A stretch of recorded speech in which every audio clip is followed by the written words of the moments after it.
जय माता दी मित्रों। स्वागत है आपका मेरे चैनल एस्ट्रोलॉजी बाय शुभम में। मैं हूं लाल किताब विशेषज्ञ, लाल किताब एस्ट्रोलॉजर शुभम भदौरिया। आज हम कुछ विशेष टॉपिक पर चर्चा करने वाले हैं। आपने कई लोग देखे होंगे जिनका जो विवाह है उसको होने में विलंब होता है या शादी विवाह में परेशानियां आती हैं। कई बार तो जो लड़का है लड़की को देख भी लेता है और उसे पसंद भी आती है, लेकिन एंड मौके आखिरी वक्त पे जो समस्या उत्पन्न होती है वह काफ़ी दयनीय होती है, जिसके कारण सभी को बहुत परेशानियों का सामना करना पड़ता है। आपने कितने ही लोग ऐसे देखे होंगे कि 30-30, 35-35 साल के हो गए हैं, चाहे वो लड़के हो या लड़की, उनके विवाह होने में बहुत ज़्यादा विलंब होता है। कई बार तो लड़के को लड़की पसंद नहीं आती और फिर कई बार लड़की को लड़के पसंद नहीं आते हैं, या फिर कई बार हमने ये भी देखा है कि देखना दिखाना भी हो जाता है और बात फाइनल भी हो जाती है, लेकिन आखिरी मौके पर आकर उसमें ब्रेक लग जाता है और विवाह नहीं हो पाता।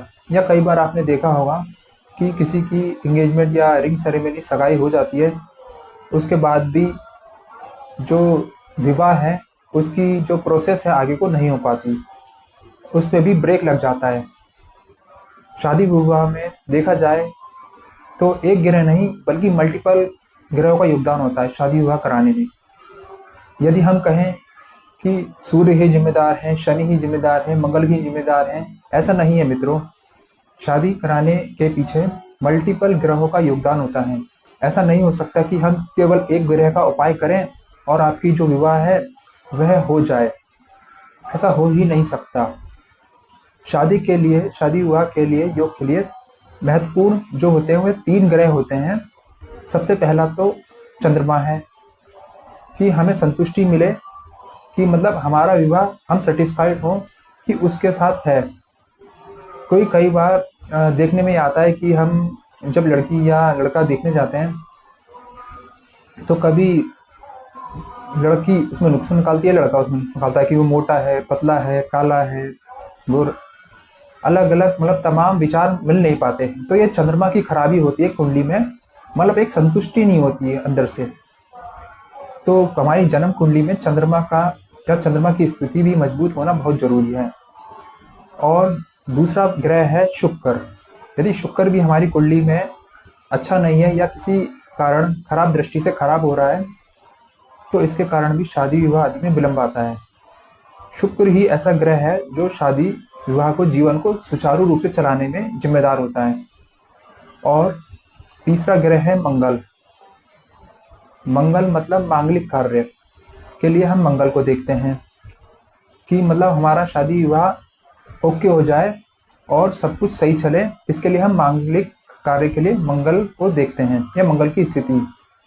यदि मंगल किसी पापी ग्रहों की दृष्टि जैसे शनि, राहु या केतु से दृष्टि मिलान में आ रहा है तो भी ऐसा होता है, या मंगल खराब हो या अशुभ हो या मंगल के बद होने पर भी ऐसा हो सकता है। तो हमें शुक्र, चंद्र और मंगल का तीनों का मल्टीपल उपाय करना होगा, तभी हमारा जो शादी विवाह का योग है वह बनेगा और आगे हमारा जो वैवाहिक जीवन है वह सुखमय हो पाएगा। लेकिन कई मामलों में ये देखा गया है कि कई बच्चे सोचते हैं कि पहले हम सेटल होंगे फिर उसके बाद शादी करेंगे। ना ही ऐसे करते करते एज निकलते जाती है और ना ही वो सेटल होते हैं, ना ही उनकी शादी हो पाती है। कई बार हमने अपनी खुद जो कुंडली एनालिसिस हम करते हैं उसमें पाया है कि कई बंदे जो होते हैं, लड़के या लड़कियां, वह किसी एक खास उम्र के आने पर 30-35 साल में वह सेटल तो हो जाते हैं, लेकिन उस कंडीशन में उनको अपना मनचाहा जीवन साथी मिल नहीं पाता। तो कुंडली दिखाना बेहद ज़रूरी है, जिससे हम ये जान पाए कि हमें किस उम्र में शादी विवाह करने चाहिए और किस उम्र में नहीं। क्योंकि जो शादी विवाह है उसमें कई डेट आती हैं, तिथियां आती हैं कि इस टाइम पीरियड या इस तिथि में विवाह करना उचित होता है।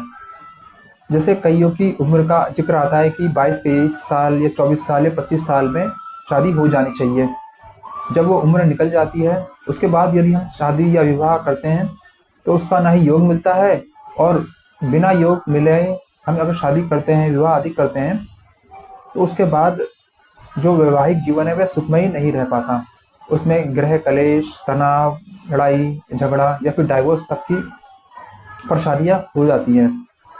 और कई का कुंडली का विश्लेषण देखने में हमने ये पाया है कि कई लोग ऐसे होते हैं जाने अनजाने में 22, 23, 24 या एवं 25 साल तक भी पहले ही शादी कर देते हैं, जिसमें शादी करना सख्त मनाही होती है।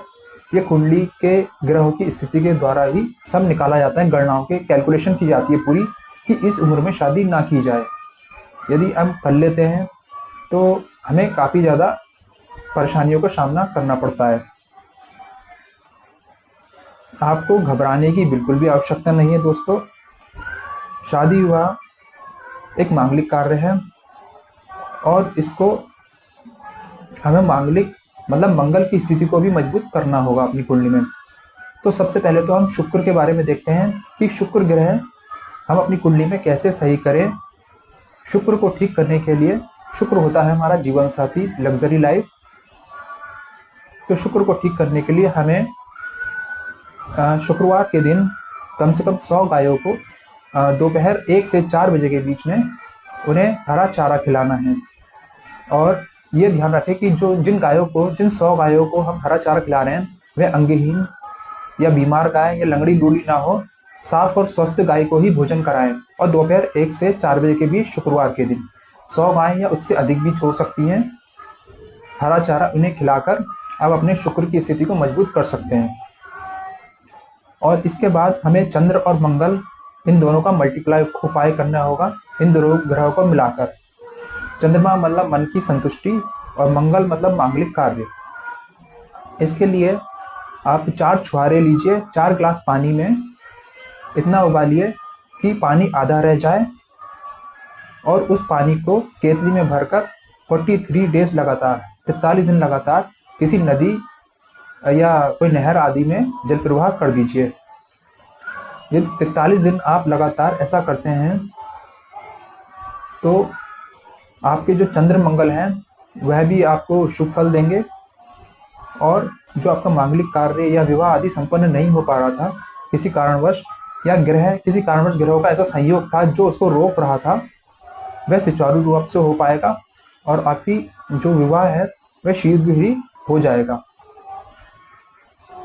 तो ये थे शादी विवाह कराने के लिए जिम्मेदार शुक्र, चंद्र और मंगल के बारे में कुछ ग्रहों के संयोग और विवाह में आने वाली अड़चनों के बारे में। तो दोस्तों, आपको वीडियो कैसी लगी?